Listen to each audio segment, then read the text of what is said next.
प्रभातखबर.com, विश्वास वही, रफ्तार नहीं। झारखंड नक्सल प्रभावित राज्यों में है और नक्सल का प्रभाव गुमला जिले में भी है। और गुमला जिले में कैसे संगठन अलग अलग हो रहे हैं और माओवादियों की क्या स्थिति और किस तरह के संगठन बन रहे हैं, इस पर बात करने के लिए हमारे पास दुर्जय जी हैं। गुमला देखते हैं और ये सारी चीज़ें बहुत अच्छी तरह समझते हैं। दुर्जय जी, ये हमारे दर्शकों को समझाइए कि जो संगठन है माओवादी, वो कैसे और संगठनों में टूटकर अलग अलग हो रहा है और इस वक्त क्या स्थिति है यहाँ पर। अगर गुमला जिले में माओवादी संगठन या नक्सलियों के आगमन की बात करेंगे ना, तो हम शुरुआती क्षण में जाएंगे। और 1993 ईस्वी में सबसे पहले इस क्षेत्र में नक्सल आए गुमला जिला में। ये 1993 में आए तो उस समय इनका संगठन का नाम था MCCI। अच्छा। इसके बाद MCCI इस क्षेत्र में आया और अपना प्रभाव बढ़ाना शुरू किया और ये लोग कुछ जमींदारों से हथियार छीने और उसी एक हथियार के बल पे ये लोग अनगिनत हथियार कभी पुलिस से लूटकर, कभी पुलिस को मारकर ये लोग बनाए।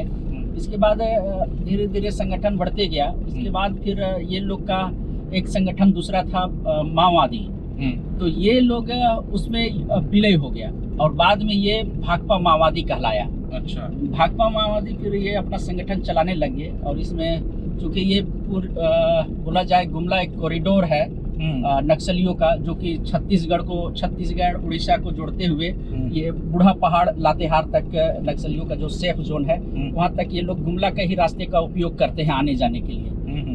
तो लगातार इस क्षेत्र में आते रहे और इसके बाद माओवादी बढ़ा तो इसके बाद कुछ लोगों का संगठन में टूट हुआ इसमें कुछ और ये बन गया JJMP। अच्छा, उस संगठन में टूट की वजह क्या रही? क्या वो विचारधारा की, वो जो विजन था, उनका रास्ता था, वो अलग हो रहा था, इस वजह से टूटा, या फिर पैसे का मसला था? नहीं, ये पैसे का मसला था यहाँ पास। क्योंकि माओवादी जो पैसा लेवी वसूलते थे, कहीं ना कहीं ये हाईकमान को ऊपर पहुंचता था पैसा और ये निचले स्तर, चूंकि गुमला आदिवासी बहुल जिला है और यहाँ पास जो अधिकांश आदिवासी लोग इस नक्सल में हैं, हथियार उठा लेते हैं, उन लोगों को पैसा मिलता नहीं था। तो इसी में नक्सल लेवी को लेकर ही टूट हुआ और अलग संगठन JJMP बन गया। अच्छा, तो JJMP में अभी जो लीड कर रहे हैं उनकी क्या स्थिति है और ये इससे पहले कौन थे, किस तरह का प्रभाव था इनका?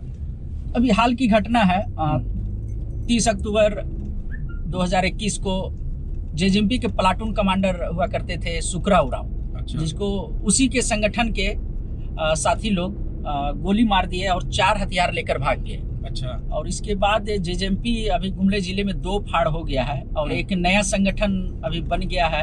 अभी बन गया है। कब हुआ है नया संगठन, कब बना है? ये संगठन बोला जाए 30 अक्टूबर को जब सुकर उरांव की हत्या हुई, उसके बाद से ही 1 नवंबर से एक नया संगठन का उदय हो गया। अच्छा। और संगठन का नाम ये लोग दिए हैं झारखंड जन संग्राम सेनानी, JJSS। अच्छा। अभी ये संगठन के नेतृत्वकर्ता दिवाकर और अमरजीत हैं, जो कि उनके दस्ते में भी फिलहाल 17 लोग हैं। जैसा उन लोगों का सूत्र जो बताते हैं, इसके अनुसार 17 लोग हैं और अपना अलग संगठन वो लोग चला रहे हैं। तो ये एक तो माओवादी, JJMP और अभी जो नया संगठन बना है, इन तीनों में क्लैश है या फिर माओवादी और कोई और संगठन 2 गुट है, या तीनों अलग अलग गुट हैं और तीनों में राइवलरी चल रही है? हाँ, ये तीनों गुट अलग अलग है। अच्छा। ये भाकपा माओवादी एक अलग संगठन हो गया, JJMP अलग हो गया और JJSS अभी ये नया ही संगठन बना है और सबका मकसद एक ही है, लेवी वसूलना। तो इससे तो क्लैश बढ़ेगा। सरकार इतना खर्च कर रही है, ये कोशिश है कि जो भी रेड कॉरिडोर इलाके हैं, जो भी नक्सल प्रभावित इलाके हैं, उनमें वो सारी चीजें हटे, उग्रवाद कम हो। तो संगठन इस तरह अगर बन रहे हैं और उनका निर्माण हो रहा है, 17 लोग हैं, धीरे धीरे ये संख्या बढ़ेगी निश्चित रूप से। अगर जल्द नहीं रोका गया ना, तो ये JSS भी आगे बढ़ सकता है। JJMP भी लंबे समय से, ये 2010 में JJMP बना था गुमले जिले में संगठन। उसके बाद अभी ये 11 साल इस तरफ रन ये लोग कर चुके हैं और धीरे धीरे ये लोग JJMP जिस प्रकार संगठन विस्तार करने में लगा हुआ है, तो ये नया संगठन जो टूट के बना है JJSS, ये भी प्रयास करेगा कि ये नया संगठन और विस्तार आगे बढ़े। तो प्रयास करना होगा कि पुलिस को इसमें एक रणनीति के तहत इस संगठन को रोकना होगा, नहीं तो ये आगे चल के गुमला के लिए खतरनाक साबित हो सकता है। अच्छा, जो लोग समझते हैं, जैसे माओवादी से जब संगठन अलग हुआ तो उनकी कोशिश ये थी कि माओवादियों को खत्म करना है। बहुत सारे ग्रामीणों ने भी हथियार उठाया कि वो परेशान रहे लंबे समय तक, उनकी रणनीति अलग तरह की रही। लेकिन जब जेजेएमपी बनता है और इस तरह का संगठन फिर उसी तरह की घटनाओं में लिप्त होता है, तो अंततः जो उनकी सोच थी वो तो पूरा नहीं हुआ ना। नहीं, एकदम सही बोल रहे हैं। इसमें ये है कि जेजेएमपी जब 2010 में ये बनी है अलग संगठन, तो ये लोग एक सिद्धांत, एक अपना अलग नीति सिद्धांत बना के चले थे कि हम लोग भाकपा माओवादी से लड़ेंगे, भाकपा माओवादी को खत्म करेंगे, गांव को सुरक्षा प्रदान करेंगे, बहू बेटियों की इज्जत को बचाएंगे। यही करके ये एक संगठन ये बनाए अपना। लेकिन धीरे धीरे ये संगठन भी मुख्य धारा से भटक गया और ये इनका भी अब वही हो गया कि ये लोग भी लेवी वसूल रहे हैं। अच्छा, ये जो नया संगठन जिसके बारे में आप बता रहे हैं, ये अब इसका प्रभाव किन किन जिलों में है? अभी सिर्फ गुमला में है या फिर दूसरे जिलों तक फैला है ये? जैसे जेजेएसएस अभी फिलहाल में गुमला में ही है और गुमला के ही कुछ ही इलाकों में इसको अभी कहा जा सकता है। फिलहाल में अभी ये गुमला, लोहरदगा, गुमला, घाघरा और कुरुमगढ़ थाने क्षेत्र में अभी ये लोग सक्रिय है। ये भी बॉर्डर इलाका पड़ता है अभी, जहाँ पर ये लोग जंगलों में भी संरक्षण लिए हुए हैं। क्या रणनीति है प्रशासन की? क्या कोशिश है? कोई एक्शन प्लान बना है? इस पर कोई चर्चा हुई है? किसी ने कोई बयान दिया है इस पर अब तक? गुमला एसपी से लगातार बात होते रहती है। उनका बहुत बढ़िया है कि वो नक्सल को खत्म करने के लिए लगातार अभियान चला रहे हैं और इसमें अपना गुमला पुलिस के अलावा सीआरपीएफ भी इस अभियान में शामिल है और जगह जगह पे गुमला जिले में पुलिस पिकेट की स्थापना की गई है। नए थाने भी बने हैं जिसके माध्यम से कुछ इलाकों में नक्सल कम हुआ है।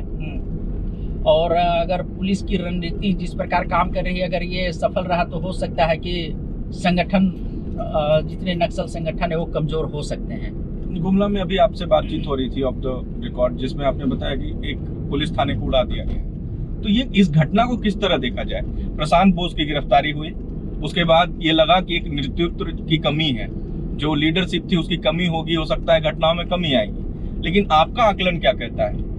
आप निश्चित रूप से इसमें देखिएगा, ये प्रशांत बोस तो एक बहाना है इस क्षेत्र में माओवादियों को थाना उड़ाने का। मेन ये कुरुमगढ़ जो इलाका है, ये नक्सल का मुख्य कॉरिडोर है जो छत्तीसगढ़ उड़ीसा को जोड़ते हुए बूढ़ा पहाड़ तक ले जाता है और नक्सली इसी इलाके से गुजरते हैं। लेकिन ये कुछ महीने पहले एक पुलिस मुठभेड़ में पुलिस ने 15 लाख के शीर्ष नेता बुद्धेश्वर उरांव को मार गिराया था।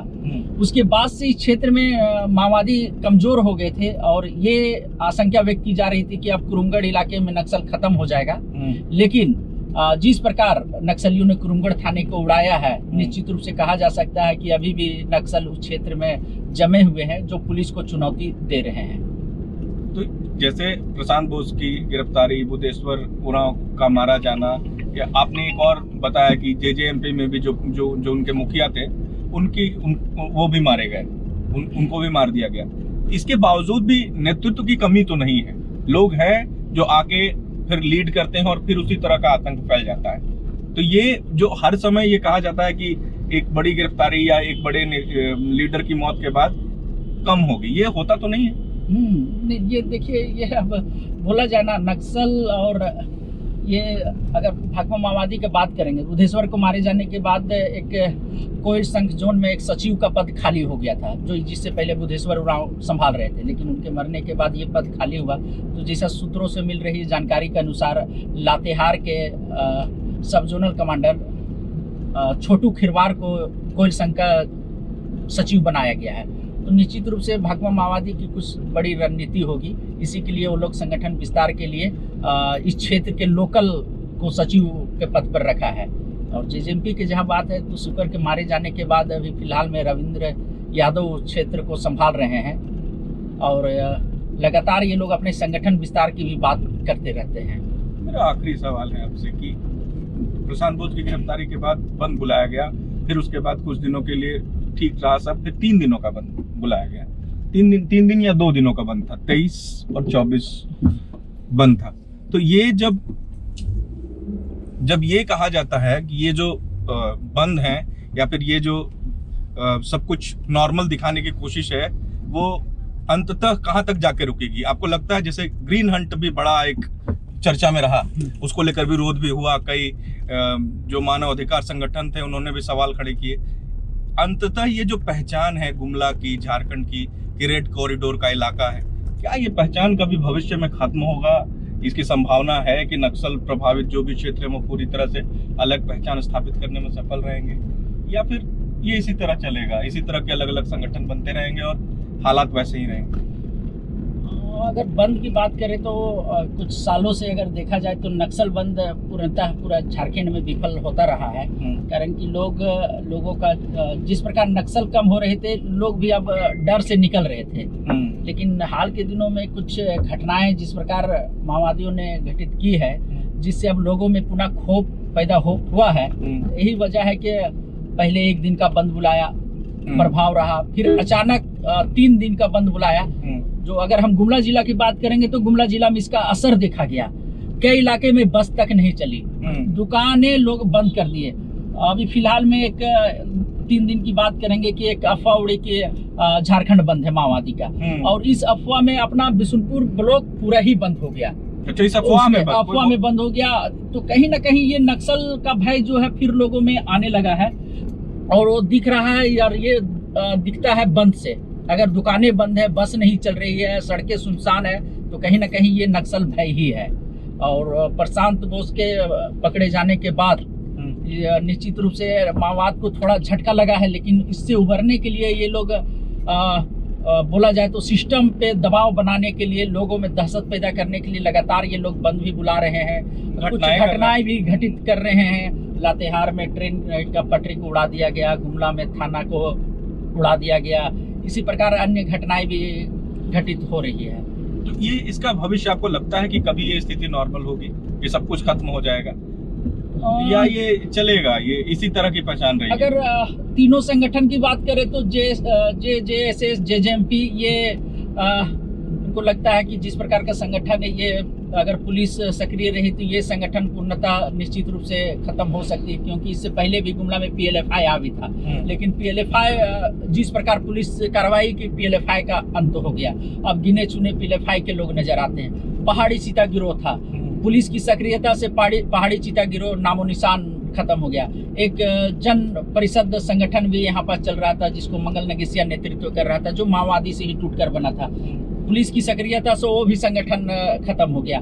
निश्चित रूप से JJMP, JJSS जैसे संगठन भी खत्म होंगे, लेकिन माओवाद का जो स्थिति है, इसको खत्म करने के लिए पुलिस को बड़ी रणनीति बनानी होगी। क्योंकि माओवादी के एक बड़े नक्सली मारे जाते हैं तो फिर दूसरा का जन्म हो जाता है उसमें तुरंत। तो इसके लिए पुलिस को निश्चित रूप से कुछ तो करना ही होगा, तभी माओवाद को पूरे जड़ से खत्म किया जा सकता है। और आने वाले दिनों में जिस प्रकार गांव-गांव तक सड़क की कनेक्टिविटी, पुल पुलिया बन रहे हैं, जहां तक कल पुलिस नहीं पहुंच पाती थी, अब पुलिस उस क्षेत्र में, दूर क्षेत्र में भी आराम से गाड़ी लेके पहुंच पा रही है। तो इससे लोगों में एक नक्सल के प्रति भय भी खत्म होगा कि अब पुलिस हमारे बीच आ रही है। पहले नहीं आ रहे थे तो नक्सली आ रहे थे, पुलिस नहीं आ, लेकिन अब ये जा रहे हैं। तो अगर पुलिस का मूवमेंट अगर गांवों तक रहे तो माओवाद का जो डर है उसको बहुत जल्द खत्म किया जा सकता है। तो एक सवाल हमारा दर्शकों से भी है, आपको क्या लगता है? आप ये पूरा विश्लेषण सुन रहे हैं और आपका अपना भी आकलन होगा। आपको लगता है कि जो पहचान है हमारी वो कभी खत्म होगी, जो हम और दूसरे राज्यों की तरह अच्छा निवेश या अच्छी छवि बना सकेंगे? क्योंकि निवेश भी असर करता है। अगर आपकी पहचान नक्सल प्रभावित राज्यों में या स्टेट में या फिर जिलों में है तो आपकी जो प्रतिक्रिया है वो भी हमारे लिए महत्वपूर्ण है। तो आप जरूर अपनी राय इसे लेकर दें, हमें आपकी राय का इंतजार रहेगा। तो धन्यवाद कि आपने पूरा वीडियो देखा। नमस्कार। प्रभातखबर.com, विश्वास वही, रफ्तार नहीं।